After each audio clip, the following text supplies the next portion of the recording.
आप इस खाद के बारे में जानकर हैरान रह जाएंगे।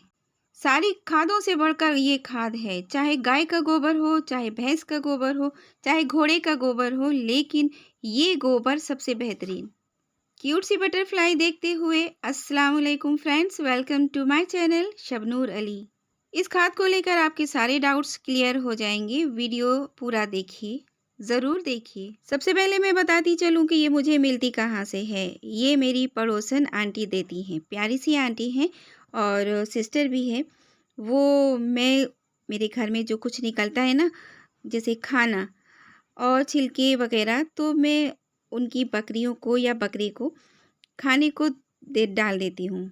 तो एक कोशिश मैं अपनी तरफ से करती हूँ, एक कोशिश वो अपनी तरफ से करती हैं। कहते हैं ना, कर भला हो भला। तो वो भी इकट्ठा कर दी है और मुझे देती हैं।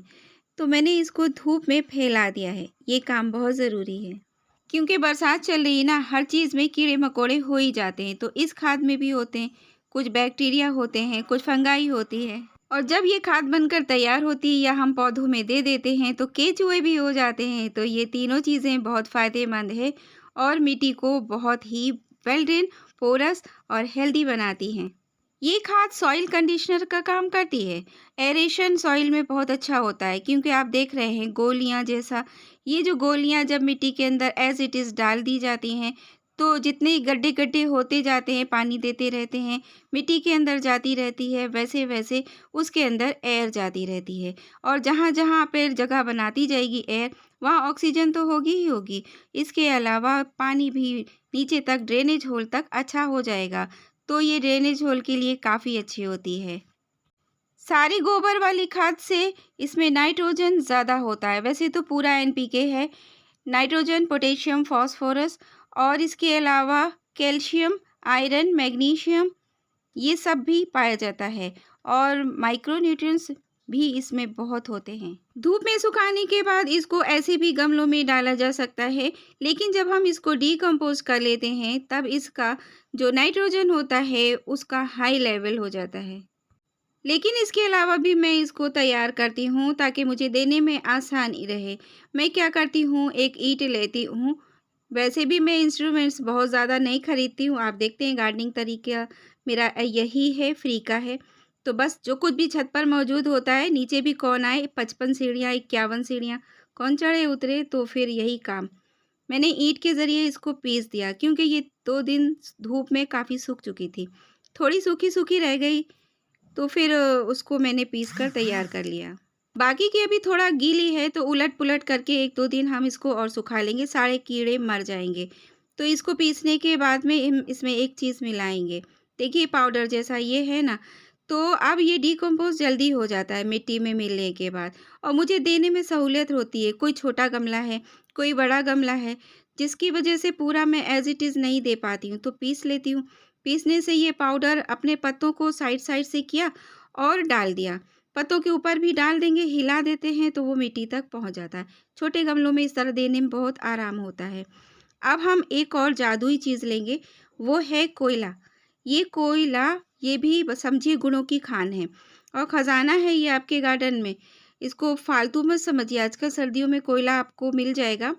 तो ये लकड़ी को जलाकर बनाया जाता है, इसलिए कार्बन का सोर्स होता है और ये एक फर्टिलाइज़र भी है और फंगिसाइड भी है, पेस्टिसाइड भी है और इसके छोटे-छोटे पार्टिकल्स किसी भी कैक्टस के लिए बहुत अच्छे होते हैं। साथ में कोयले का जो टेक्सचर होता है, पानी में भिगोकर कभी आप देखिएगा, तो वो पानी को सोख कर रखता है। इसलिए कोकोपीट जैसी चीज़ अगर आप नहीं भी डालते हैं, तो ये कोयला उसकी कमी को पूरा कर देता है। बहुत सारे फ़ायदे हैं, लंबी-चौड़ी लिस्ट है। तो इसको मैंने पीस लिया, थोड़े-थोड़े पार्टिकल्स कोई बात नहीं रहेंगे इसमें। तो जो काम खाद करेगी उससे ज़्यादा का काम कोयला कर देगा। दोनों चीज़ों को हम मिला लेंगे। असल में ज़्यादा और कम हो जाने पर कोई फ़र्क नहीं पड़ता। फिर भी मैं इसको थोड़ा आधा कर लेती हूँ क्योंकि मुझे जितनी सूखी खाद है उतनी ही देने वाली हूँ। बाकी का मैंने साइड कर दिया, उसको और जब मैं पीस कर तैयार करूँगी तो उसमें डाल दूँगी। मिलता कहाँ से है वो बताया, उसके बाद सुखाना है कैसे वो भी बता दिया, उसके बाद फ़ायदे बता दिए, उसके बाद कोयले का इस्तेमाल बता दिया। अब मैं इसको अप्लाई कैसे करना है, किन प्लांट्स पर करना है, ये बताती हूँ। देखिए, इसको फ्रूटिंग प्लांट्स पर, वेजिटेबल प्लांट्स पर और इंडोर प्लांट्स पर भी आप आराम से दीजिए, कोई दिक्कत की बात नहीं है। देने से पहले इसको आप मिट्टी को थोड़ा-सा गुड़ाई कर लीजिए।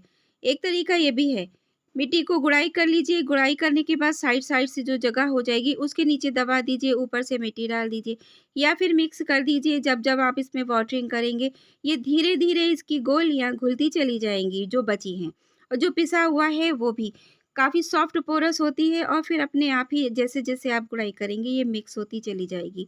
नाइट्रोजन, पोटेशियम सब कुछ मिल जाएगा प्लांट्स को और वो ग्रो करने लगेगा। ये ज़्यादा गर्म खाद नहीं होती है, इसलिए इसका कोई नुकसान नहीं होता। किसी भी मौसम में आप इसको दे सकते हैं, इसका कोई नुकसान नहीं है। अब आप इसको कंपोस्ट बनाइए इससे। डिकम्पोज़ करने के लिए ये यहाँ पर मैंने जो छिलके वगैरह डाले हैं मिट्टी मिलाकर, इस पर डाल देती हूँ, थोड़ा-थोड़ा सा गुड़ाई कर देती हूँ, वाटरिंग करते रहेंगे। इसमें केचुए पनप जाएँगे, फंगाई पनप जाएगी, फ़ायदेमंद फंगाई और फिर इसमें बैक्टीरिया पनप जाएँगे और बहुत प्रोसेस को तेज़ कर देंगे खाद बनाने के प्रोसेस को। एक और तरीका देखिए इसको यूज़ करने का, आप सारे प्लांट्स में इसको ऊपर से मल्च कर सकते हैं। बस उस पर वाटरिंग करते रहेंगे तो ये खुद ही घुल-घुल के मिट्टी तक नीचे पहुँचती रहेगी और ढकी रहेगी बस इससे। इसमें कोई भी नुकसान नहीं है। इसके कीड़े जो पड़ते हैं इसमें वो उल्टा फ़ायदा ही करते हैं। तो मैंने दिया, अभी मैंने पौधों में पानी नहीं दिया है, तो जैसे ही हम पाइप लगाकर इस पर स्प्रिंकल करेंगे, वॉश करेंगे पौधों को, तो ये खुद ब खुद मिट्टी के अंदर पहुँच जाएगी। कोई भी खाद का इस्तेमाल करें तो आप अपने को भी ख़्याल में रखें कि आपको भी ये खाद नुकसान कर सकती है डायरेक्टली छूने पर। तो ऐसे उपटन या पेस्टिसाइड वगैरह जैसे कि एलोवेरा वगैरह का जेल बनाकर आप अप्लाई अपने हाथों पर करते रहिए और ये काम ग्लव्स पहनकर कीजिए और जल्दी से हैंड वॉश कर लीजिएगा। अपनी केयर भी करना बहुत ज़रूरी होता है। एक लाइक भी कीजिए, शेयर भी कीजिए, चैनल को सब्सक्राइब भी कीजिए। इसको स्टोर करके मैं रख लूँगी जब ये सूख जाएगी। अल्लाह हाफ़िज़।